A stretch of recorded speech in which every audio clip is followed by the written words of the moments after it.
welcome back, Summit County. You just saw a little behind the scenes of what's going on over at La Francaise. So grab yourself some delicious breakfast and some coffee and head on over to Breckenridge and just have a great, great day. So I'm Lauren, and I am now joined by Bill from the Breckenridge Tourism Office. How are you this morning? I'm doing well. How are you? I am wonderful. So you always have so much to tell us about what's going on here in Breckenridge. So what are you going to tell us about today? Well, I got to talk about some new hires that we have. We have some new faces at the tourism office. We started our new finance director right before Oktoberfest. Great timing, right? So out of the pan and into the fire. So Leslie Lockhart started as our director of finance. And then we also, this one's pretty exciting too. We have offered the position, and he has accepted the position for our community affairs position in our kind of like business services. The new Jen Morgan, in a way, is Brett Howard.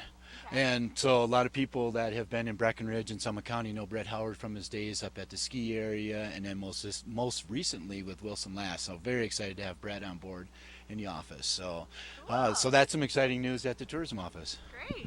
That's exciting. What else is going on? Next we got, of course, we always talk about One Breckenridge, and on these Wednesdays. So One Breckenridge, my guest service influencers, the train-to-trainer type of individuals. That committee is meeting on Thursday afternoon to review the nominations for our August service champions.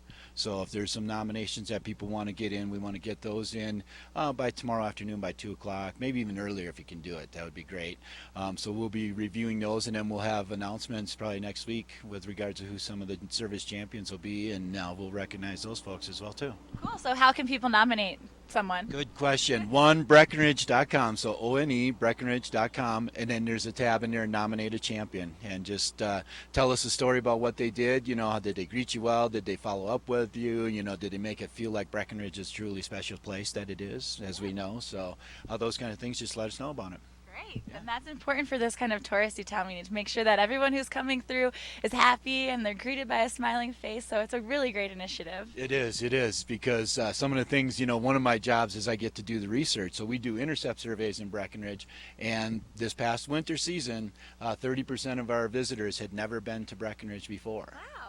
So that's a good number. So, and then 34%, if I can throw some numbers out, had only, this was their first time in Breckenridge. So 1 out of 3 people that you see in Breckenridge this winter could be a new visitor.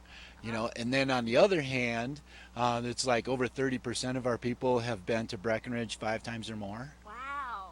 Yeah, and then summer it's a little bit less, but summer summer's a little bit different, the more diverse crowd, but so we get a lot of first-time visitors, and then we have a lot of people that have been here 5 times or more, and then out of state, like 1 in 4 people that are not Colorado residents have also been here 5 times or more as well too. Wow. So yeah, we've done a great job, but we want to keep more and more of them coming back. That's so exciting. I'm glad that people come here and they like it and they're returning. That makes me really excited. It is. It makes our job easier at the tourism office in one way, from a marketing standpoint. Now we got to make sure that we can fulfill the promises and the dreams that marketing presents to the public, right? I have a background in marketing. I know exactly what you're talking about. Yeah. And then there's some great things that are Yeah. actually going on. Yeah, right the here. Welcome Center is kind of a, did you know that last year we had over 342,000 people go through the Welcome Center. Wow. And some of the things that we're noticing that more and more people are visiting the museum here. This is the most frequently visited museum within the Heritage Alliance group of museums, which are fantastic and great places for visitors to go to. And one of the things that we did is we put new signage up here last fall, like in December or so, and the visitation has gone up through this door like double, and then also visitation last year was a record year. This year so far we have 12% more visitors coming into the Welcome Center, and we think a lot of it's because of the signage here in the museum that's happening here at the Welcome Center. Yeah, it's a really cool little